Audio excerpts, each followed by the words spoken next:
一手讀卷，第一時間梗係溫下份卷先啦。老師教落，識嘅做咗先，唔識就飛咗佢。喂，屌你咪冇睇出嘅，屌冇理由喎，溫咗幾廿九個鐘喎。屌唔係喎，呢條好似見過喎，睇過下喎，但又寫唔出咩，好熟啊！抌晒春啦屌，溫咗啲又唔撚出，唉仆街。不過都未算啊，最撚抌出係溫撚咗，即係見撚過啦，成條題見過啦，見撚過啦，但又醒尾啊！屌，到依家我都仲未諗到明。背書啊嗰啲係咩事啊？到底咩事啊？發生咩事？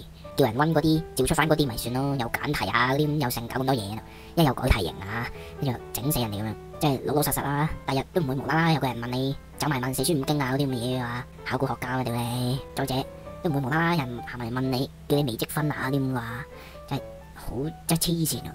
嗱，最尾加翻句，呢個係本人對依家嘅教育方式就唔係幾滿意，唔係幾鋸咯。即係背書啊背題型嗰啲真係癲啊！背到個人傻閪咁啊！